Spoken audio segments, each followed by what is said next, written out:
Bueno, ya veis que uno por uno Hércules iba venciendo en todos los trabajos. El último, que parecía imposible, expulsar a los pájaros del lago Estínfalo. Euristeo ya no sabía qué hacer, pero lo primero que pensó, debería obligarlo a salir de la península del Peloponeso, porque aquí cada vez es más popular, la gente lo aclama cuando pasa y lo están convirtiendo en un héroe. Así que lo voy a mandar lejos, lo voy a mandar a Creta, esa gran isla que hay al sur de Grecia. ¿Qué ocurre? Pues que en Creta había un toro salvaje, terrible, que daba muchísimo miedo a la gente, que tenía una larguísima historia detrás. Tan interesante que os la voy a contar en dos partes. Vamos con la primera. Nos tenemos que ir aún más lejos, en los tiempos míticos, a un día en el que por una playa estaba pasando una ninfa llamada Europa. Zeus se enamoró de ella. Bueno, no es que se enamorara, seguramente le gustó y ya está. Entonces, ¿qué ocurre? Pues que ¿qué hizo para raptarla y llevársela? Se convirtió en un maravilloso toro blanco. Europa se acercó a él, le pareció un toro tan manso, tan hermoso, tan todo, que empezó a acariciarlo y tan tranquila estaba, tan confiada, que decidió subirse a la grupa del toro. ¿Qué hizo Zeus en ese momento? Pues aprovechó y la raptó. El rapto de Europa es un tema que se repite y se repite en el arte. Os pongo probablemente la representación más hermosa que se ha hecho nunca, la de Tiziano. Ya sabéis que Felipe II, en Augsburgo, estuvo con Tiziano y le encargó que le pintara 6 cuadros de tema mitológico, las poesías, porque un poco de lo que se trataba era de demostrar que la pintura era tan capaz como la poesía de contar una historia con cualquier matiz. Bueno, pues Tiziano los fue enviando a Madrid, pero de todos esos solamente uno sigue estando en Madrid, que es el de Venus y Adonis. Los demás están repartidos en diferentes lugares. Y en un museo de Boston, el Museo Isabella Stewart Granger, pues está este maravilloso rapto de Europa, que ya digo, estuvo en Madrid, pero lamentablemente ya no está. Bueno, pues veis ese toro blanco que se lleva a Europa y que se lanza a atravesar el mar hasta Creta.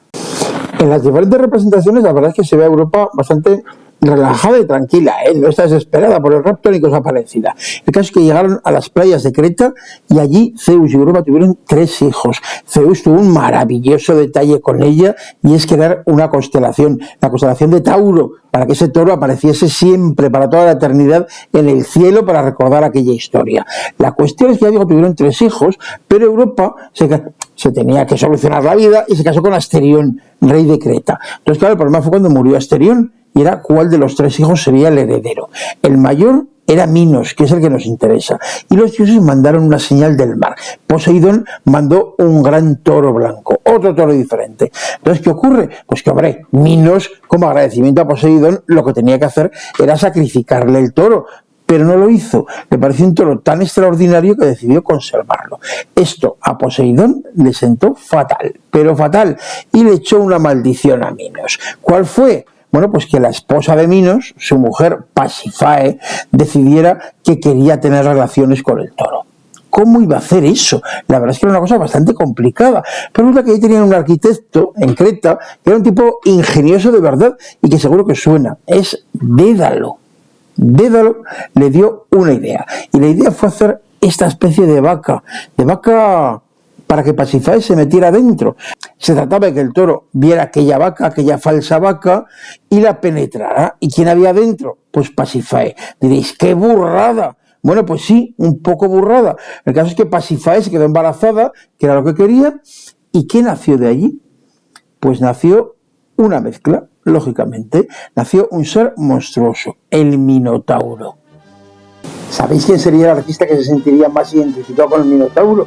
Muchísimos años después, ya en el siglo XX, pues Picasso. Os dejo unas cuantas imágenes suyas y otro día hablamos de esto.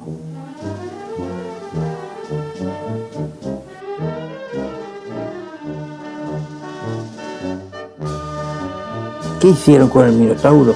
El Minotauro que devoraba carne humana, que era peligrosísimo. Decidieron encerrarlo y para eso Dédalo construyó el laberinto. ¿Por qué a los laberintos se les llama Dédalos? Pues por Dédalo, el que trabajaba en Creta, construyó el laberinto y encerraron el toro allí.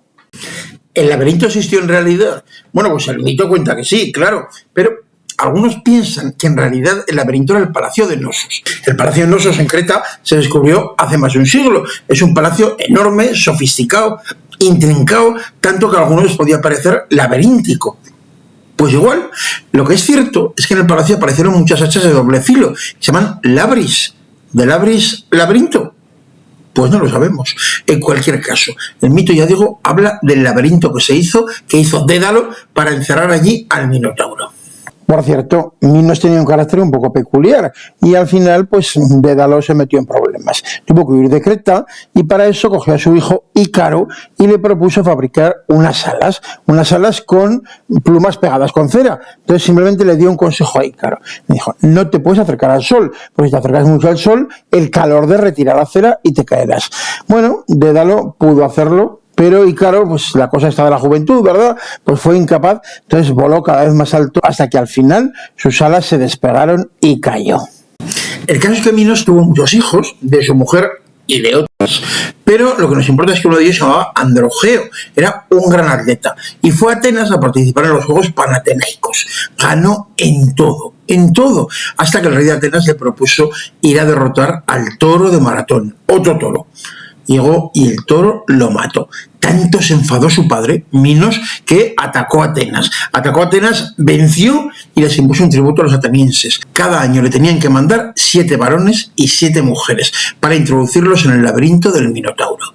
¿Cómo acabó la cosa? Pues eso os lo contamos en el siguiente capítulo, en el que veremos qué pasó con el Minotauro y sobre todo, qué hizo Hércules con el toro de Creta. Ya digo, en el próximo capítulo os lo contamos.